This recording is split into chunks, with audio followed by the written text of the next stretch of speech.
Welcome to the Set Apart and Set Free podcast. I'm your host, Tailah Scroggins, and I'm so glad you're here with us today.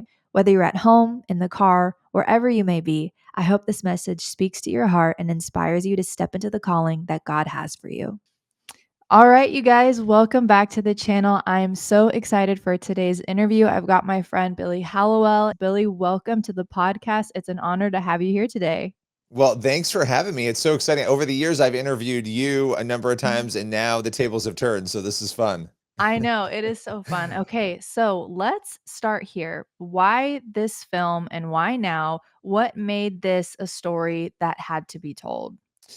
I think this is one of those timeless stories, right? People are always interested in miracles. I think for me, that the simple answer is that God just sort of blew open these doors on being able to do this project. And I've told people this many times because I've been around a lot of films. I've worked for PureFlix for a number of years. I've watched movies get made.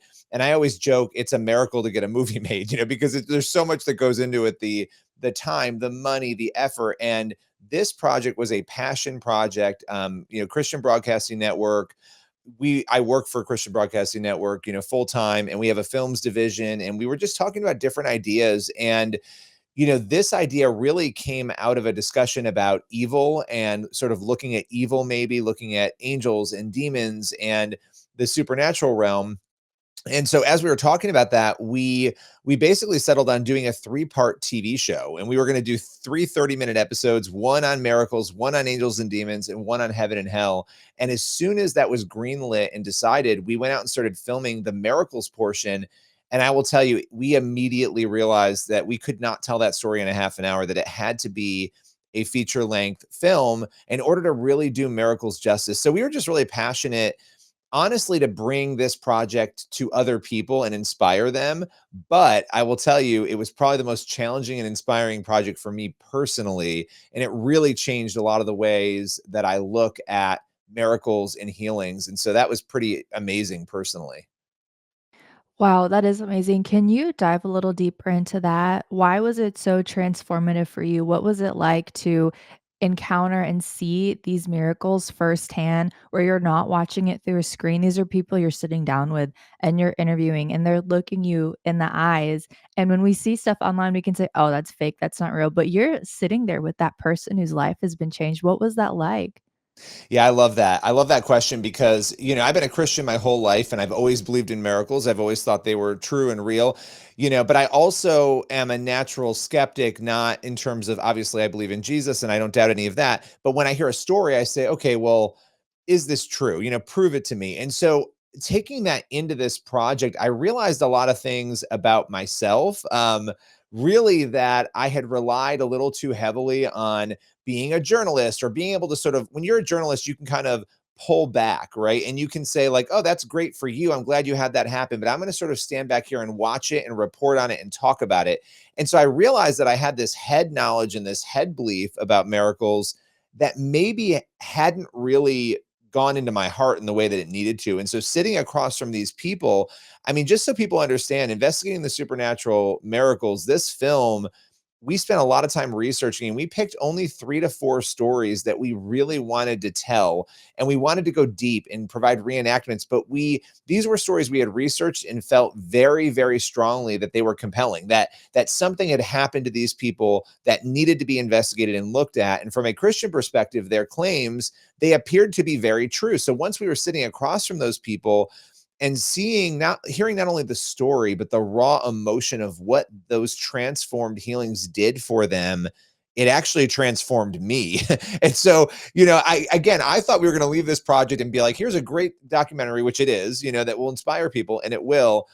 But I actually left very challenged. And it really made me just rethink all of my faith in the areas where maybe I have not been believing enough. So I hope that answers your question. Absolutely. Faith is one of those things that we can always be building up our faith. And so when I was, just watching the trailer, I was watching some interviews. I haven't gotten the chance. I'm going to sit down and actually watch the whole movie with my husband because he loves healings and miracles. So I think we're actually going to do that tonight. But when I was kind of getting all the research and preparing for the interview today, that was the thing that just kept going through my head was like, what an amazing tool to build your faith because hearing the word of God and hearing testimonies and seeing this, it's doing such an amazing thing for the body of Christ of like actually building faith. And so it sounds like that was your experience as well. And so I did want to ask you, I'm very curious about this. What goes into investigating a miracle? How do you verify it? How do you know, okay, this is authentic? How do you decide that? I'm sure that there were so many to pick from. There were, and that's another great question because you have to, we wanted this to be something where we were not just telling people what to believe, but we were showing them. And that can be very complicated because we all have had miracles happen. We've had little miracles. There's sort of different categories of miracles. There's the tiny, small miracles where something happens and you know it was God reaching you or giving you some peace or doing something that was miraculous, but it wasn't necessarily a tumor disappearing or a healing. What we were dealing with in this film were those bigger things like the tumor disappearing, paralysis going away. So we vetted a lot of stories. And one of the big things was looking at medical research and talking with doctors and making sure.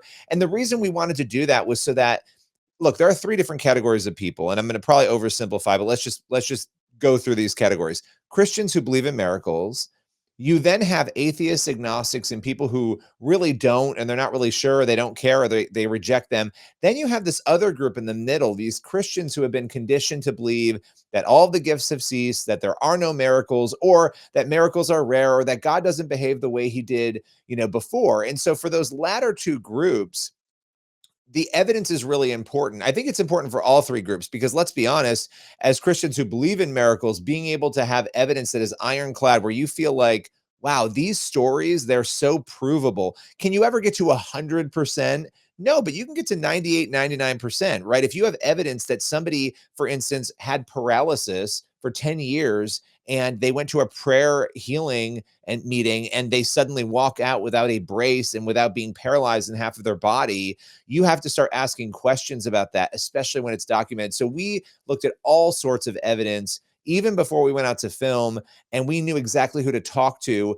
Not only the people who went through the healings, but the people around them who prayed for them, the doctors who were involved in some of these cases. So it was multi-layered, and then we provide in the film really reenactments to show people what that might have looked like. And so the director of this project, I want to give him a shout out, Jared Anderson. He is a phenomenal director. He's Emmy nominated. He did a great job telling these stories. They're not easy stories to tell, and he really sucks you in, and you really feel what these people have gone through. And I will tell you, the thing that got me the most is that these families, even years after their healing, they're still crying as they talk about what God has done in their lives. And so there's so much there. So it kind of rocked me to my to my core. I'm still processing some of it as we, come out of this. I bet, because that's a life-changing project to be a part of, and films take years, so this was, I'm guessing, a part of your life for a very long time, and this was a deep work. I would imagine that God, was and is still doing, within you. So, wow. I have so many questions, I don't even know where to go. Okay, and so is there one miracle that kind of replays in your mind? You mentioned there's doctors involved, there's medical records involved, people, their families. So you're getting all of this information from all sides. And I mean, that is good investigative journalism. It's not just one person's story, one account. And so it sounds like you guys go really deep. So which ones really was there one that shook you to your core the most? Yeah. So, oh my gosh, there's this story of a man named Jeff Markin, and Jeff Markin had a heart attack. And I'll just take you through this story because it's wild. He has a heart attack. He's in the car. He's not feeling well. He drives himself right to the hospital and he collapses when he gets inside and he dies. And he was dead for 40 minutes. And during these 40 minutes, they are trying to revive him. They're doing everything they can at the hospital. Now, the doctor who was on duty at that hospital, Dr. Chauncey Crandall, that particular doctor was in the room when they pronounced Jeff Markin dead after those 40 minutes of trying to revive him. And so, just like any situation like this, they're preparing to take that body to the morgue. And the doctor, Chauncey Crandall, leaves the room. He starts walking down the hallway. Now, he was a Christian. He is a Christian. He's walking down the hallway. and he feels God say to him, "Go back and pray for that body. Go back and pray for that man."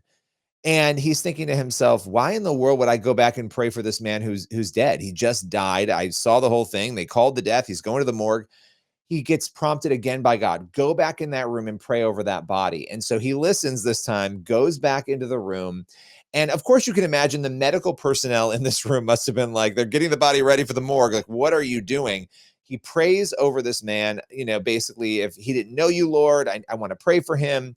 And he then says, and this is so interesting, he says to the nurse and the doctor, "I want you to shock him one more time."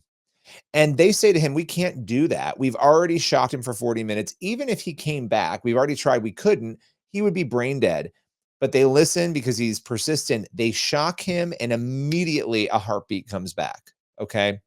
Not only does a heartbeat come back, but this man 2 days later wakes up, Jeff Markin, completely fine, having had a near death experience, which the film covers.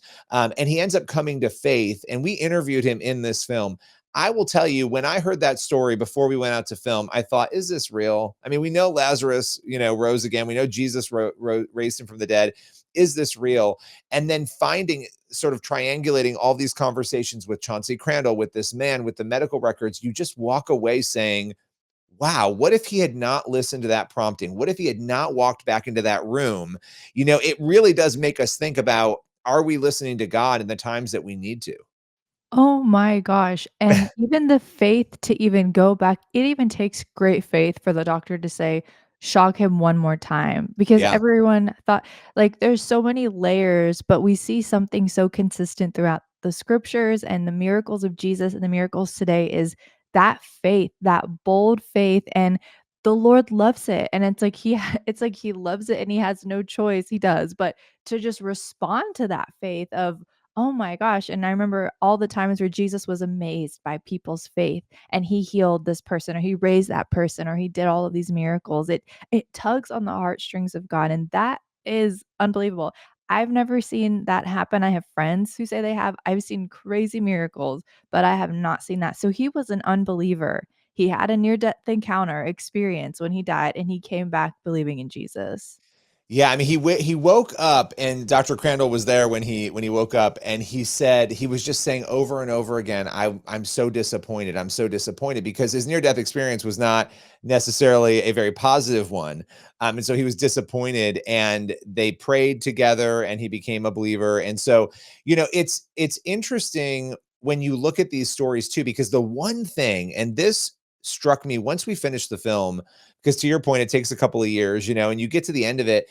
And I thought, all these people outside of Jeff Markin, all of the other people in the film, they had to wait for a miracle. They had to wait 10 years, 5 years. I mean, they had to persist and wait, and they struggled and they suffered. And that was interesting to me. And it taught me a lot about persistence in our faith, because a lot of these people could have given up, but they all experienced a radical, miraculous healing. It just wasn't on their own timetable. That's it. It's that we get so disappointed because God doesn't do something by the time we want it to. But I think the Lord is more, he knows we're going to get healed or he knows what's going to happen. He's more interested in the character building and the process and the heart transformation that goes on to get us to that place and that persistent faith, like the woman with the issue of blood, like all these people who kept crying out for their healing and they never gave up. How many years did they have these diseases? How many years did they have these problems? Lazarus was in the tomb for days, but I think that's his favorite time to show up is when we're all out of ideas and we're completely done and we stop trying to take control of the situation, but we persist in faith and surrender it to him. What did that do to your faith? Because I imagine that stirred up some deep stuff. That's stirring stuff in my heart right now. It did. I mean, it made me really wonder. And let me tell you, and we could talk about this too. I've written a book on demons and evil. I've done a lot in that realm. So I've looked at both sides now, evil and what that means and what that looks like. Obviously, we've talked a lot about your story in the past, and then looking at miracles, and the spiritual warfare on the Miracles Project was so intense and way harder than anything I ever I was experienced gonna talking ask about you about demons. that. Yeah, we can get to Wow. that after. We can get to that after, but part of that was really this question of, if I were in the position that these people were in, a terminal illness, something that was going on. And we've had something which I could talk about with my daughter that's been a struggle. It isn't a terminal illness, but it's been a struggle. Um, would I react the same way or would I just give up? And I think had I not done this project, I probably would have just given up at some point. I would have said, okay, God, you're going to take me. And what I mean by that is we are called to die to ourselves. We're called to live with these two tensions. And the tensions are that God can heal and many times will heal on this side of eternity. Sometimes it doesn't happen on this side of eternity and we don't understand why, but we're called to persist and believe to the very last breath that he can do that and really believe him for that, while at the same time being comfortable and understanding that God has a greater plan that we might not comprehend. And holding those two things together is really tough. And I think it took these stories for me to be able to do that in my own life, if that makes sense. And so it has totally rebuilt the framework of how I look at God and what is possible and what he's willing to do. That's so deep, and that tension is so real, and we have to get to that place. I think it's like a level of maturity, honestly, in the Lord of Yeah. saying, "You know what, God, if this never happens the way I'm asking you to, or just period, I still trust you. I know you're still good, and I know you still love me," and not comparing that to somebody else, but like you said, still holding on to that faith till the very end. That's Yeah. such a powerful and deep revelation. I think if we can catch that, if anyone, for those who are watching, like that is a great thing to believe and know in your heart and will help you instead of getting disappointed or turning away from God or letting in that sadness.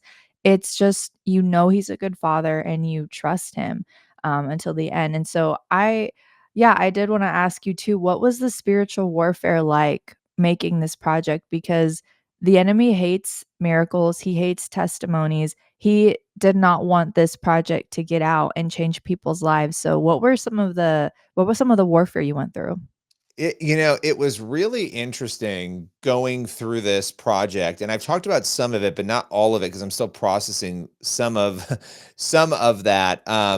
Because it there was while we were filming it, a lot of weird and strange things were going on. And look, we have to be careful at what we attribute to spiritual things, but there was a level of strange things happening where you kind of knew, okay, whether it was every time you travel, your kids are getting sick. Every time, it was like exhaustion. It was but then there was a point around right before release, where I actually felt a heaviness. I actually felt, an almost an oppression that I knew was spiritual. And so there were just a lot of struggles in that. But I'll give you one example that was actually very bizarre, and people can do what they want with it. But while we were researching, because we have some other this is a film series. And so we could talk more about that too. There's another film that'll be coming next year.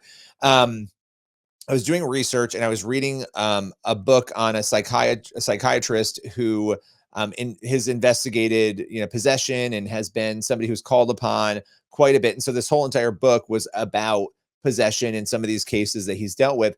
And I went to get a haircut and I brought the book with me, and we had been filming and we were in an off time, and I was going to bring the book in to go while I was, getting my haircut. And I thought, well, it's not busy. I'll just leave the book in the car. I put the book on the passenger side of the car and went in. And as I'm getting my haircut, and this is just one example, the hairdresser's like, "Is that your car out there?" And I'm like, "Yeah." A fire truck hit my parked car, with this book in it. And so it was random things like that that were happening all the time where you're just like, okay, it was just, so again, I'm careful with what I attribute to that, but I think you feel a level of it sometimes and okay, this is just, the enemy trying to get at me. And we felt that a lot during this. Absolutely. Yeah, that it's just all of the things compiled and you're like, "Okay, the Right. enemy is so mad about this." No, I Yeah. totally understand that. So what's your opinion on this? Do you think that the Western church is still uncomfortable with the supernatural, or do you think that the miracles now, like, they're just dismissed or they're not documented? Why, is there a hunger? What are you kind of seeing in the spiritual climate of where we live today? Yeah, it's a really good question because you have this battle that I feel like is heating up within the church about all of this, right? About spiritual gifts, about deliverance, about all of these issues that I think because we have so much, we have so many medications, which is not a bad thing, right? We have all this intervention that's temporal. I think for some reason it has created in us. I mean, you go to countries where these things don't exist and people are desperate for God, and you hear reports of miracles being much more prevalent overseas where they don't have all these medications that they're relying on. They don't have all these things. They only have the Lord essentially, right? And so I think there is a move though right now, it feels, towards debating and discussing these things, which is a good thing because I think that means people are starting to question and they're starting to say, "Hey, are we missing something?" I know in my own walk, I have felt that way. What am I missing? What am I, because I haven't been willing to believe or I haven't been exposed to it enough, leaving on the table when it comes to my relationship with God, when it comes to miracles, to healings, to deliverance, all of these things? Because I think the real danger and the thing that has actually haunted me the most after this project, honestly, and I'd love to get your take on this, walking away from this miracles project, I thought if I were somebody who didn't believe in miracles and I were out there telling people, oh, God doesn't really do that anymore, or don't expect a miracle, or just prepare to die. And I'm discouraging people from seeking God and from believing what is possible, going back to that tension. I could be putting people in a very dangerous position where they could have gotten a healing or they could have worked towards, believing God for something that I've discouraged them from. And I thought to myself at the end, have I done that before? And how many Christians are out there actually doing that actively right now because of a refusal to believe?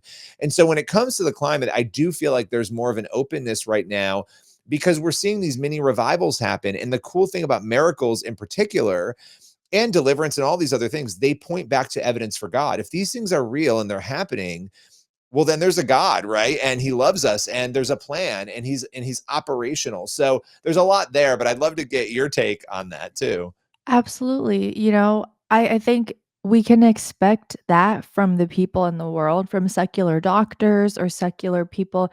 Don't expect this. But when you hear Christians say that, the fear of the Lord is the first thing that I feel of like, whoa, shutting down people's faith. Who am I to dismiss that, to shut down somebody's faith, to plant seeds of doubt in their mind? That sounds like more of a whisper of the enemy than a whisper of, you're supposed to be my brother and sister in Christ. And maybe if you're struggling with doubt, you could say, well, I'll pray for you, because that puts you in a great position of where don't shut it down, but that gives you an opportunity to grow and build your faith. So you say, well, maybe I am dealing with doubt, but I'll pray for Tayla and for her husband and whatever they're believing for. And that way you're putting good use to your time and you're not speaking death or illness or whatever. You're speaking life. And then when God does answer that prayer in his time, then your faith gets a chance to grow and you say, wow, I actually prayed for them. I got a chance to partner and see what God was doing. And that actually helps build your faith and their faith.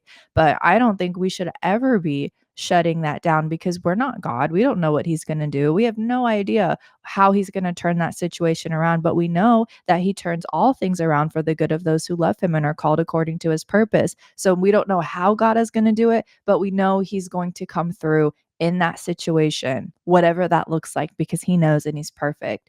That's a scary thing to think about. Have I ever done that? It is. What would you say to an atheist or someone who's agnostic who they would say that miracles are a placebo or they're a delusion? After working on this film, what would you say to somebody who's really struggling to believe?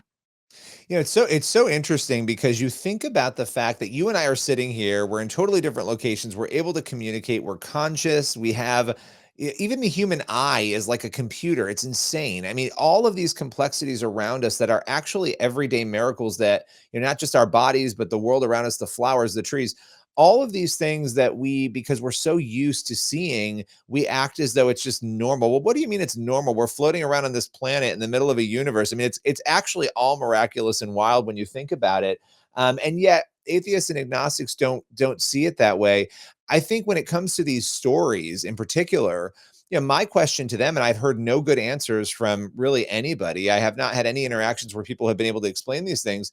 What made somebody's paralysis go away? What made a brain tumor disappear with no medical intervention whatsoever outside of an epilepsy drug to stop seizures as a result of that tumor? What brought Jeff Markin back from the dead? These are questions you have to be able to answer. And I don't think a sufficient answer is, well, I don't know, and I'm comfortable with that.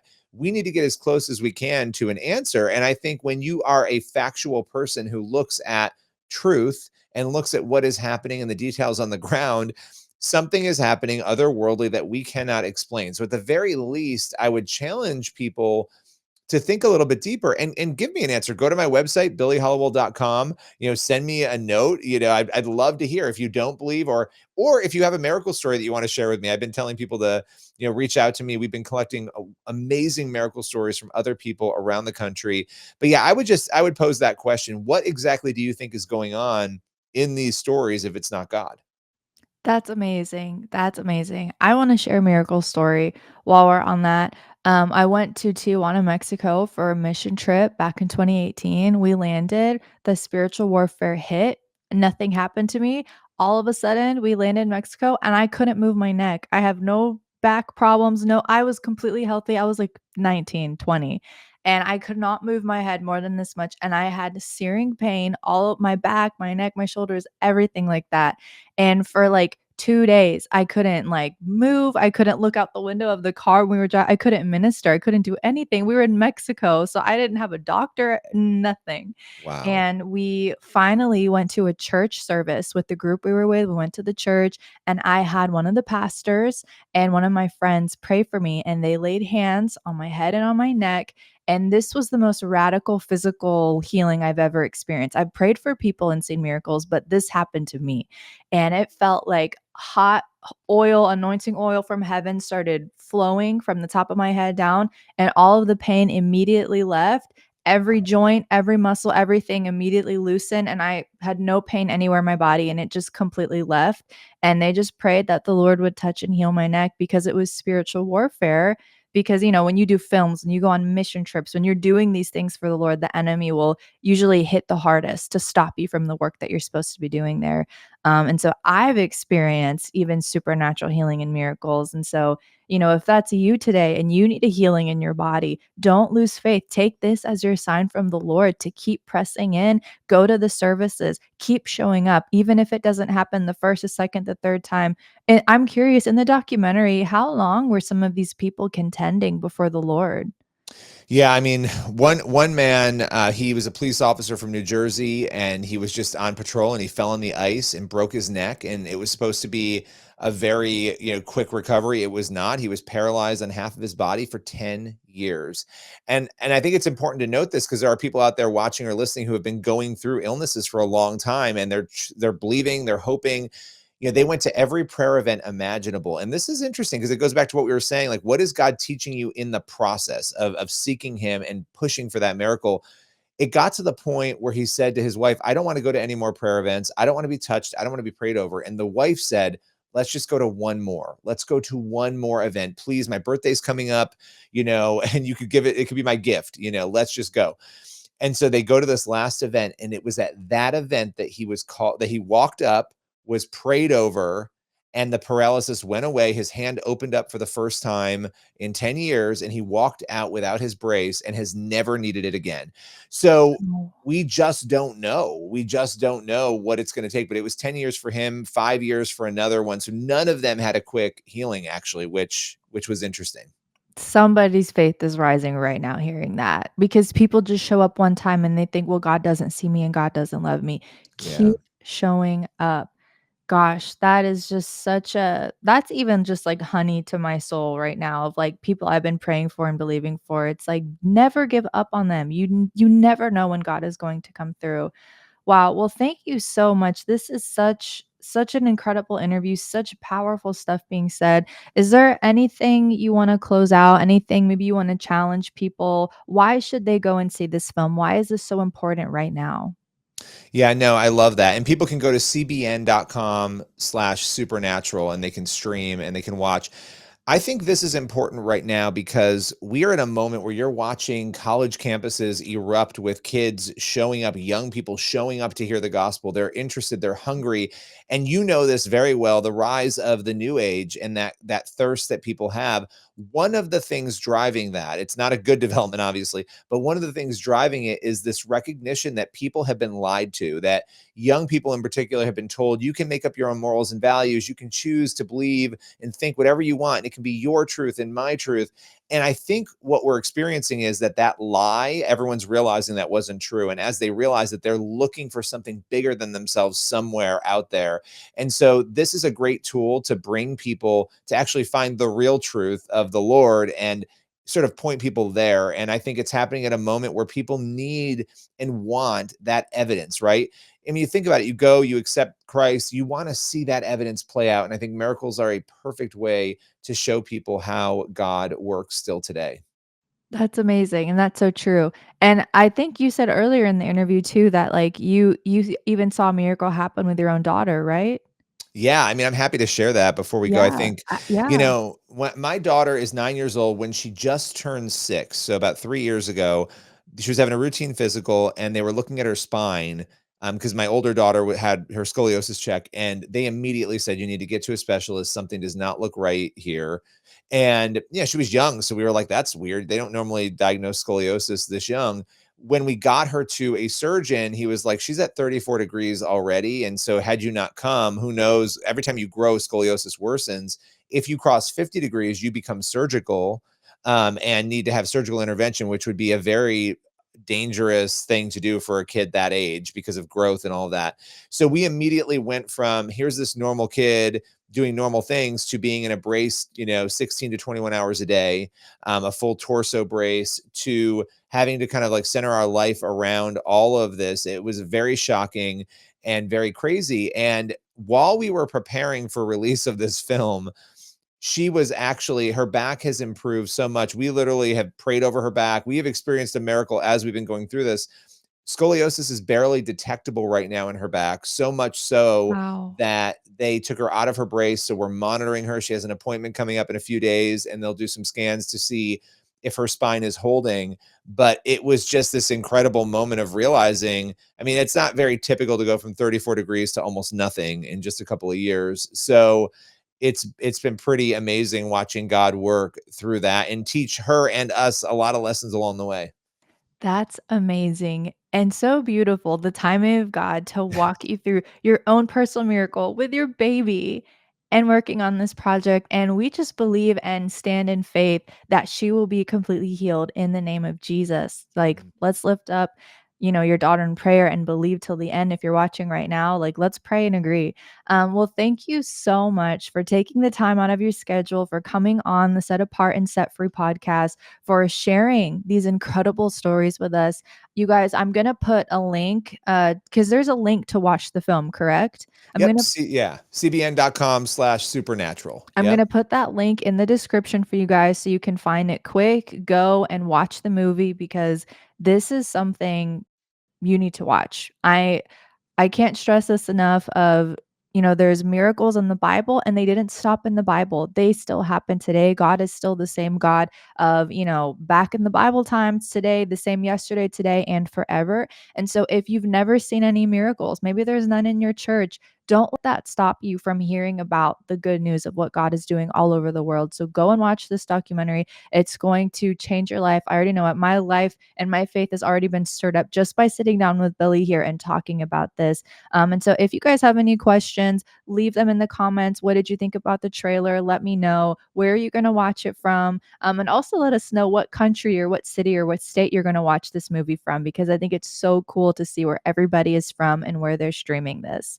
Where can they find you, Billy, if they want to follow you on social media, keep up with you? Because you guys, if you don't know who Billy is, he is a great investigative journalist. He works for a Christian broadcasting network too. He has podcasts, he has books, and I've even been on his podcast just talking about new age and being an ex-witch and exposing the darkness. If you like my content, you're going to like a lot of his podcasts, his books, and the stuff that he's doing and making. And obviously he's making movies. Oh, and you said there's going to be a series, right? So there's a part 2 Yeah. to So this. and so I'll just say right now that part two is called Investigating the Supernatural Angels and Demons, and it will come out early next year. So it's going to be same approach, looking at the existence of angels and demons. I'm already locked Yeah, in. I knew you'd That like that sounds one. so cool. Absolutely, that's gonna be powerful. Yeah, so let them know where they can find you. Are you is it, like, at Billy Yep. Hallowell on all Yep, at platforms? What Billy Hallowell, Perfect, I'll put a little billyhallowell.com, and then at Billy Hallowell on all the platforms. Awesome. All right, you guys. I'll also link we did an episode on your podcast Playing with Fire. If you guys want to listen to that episode that we did together, I'll also link that in the description as well and where you can find Billy. All right, well, thank you so much for coming on the show Thank you. today and just this great conversation. I learned so much and this film is just blowing me away and I can't wait to see the follow-up, the series that's coming Well, out. thank you so much. Really appreciate you having me today. All right. God bless. Bye, guys. And don't forget to like and subscribe and share this with somebody who needs to hear it. We'll catch you in the next video.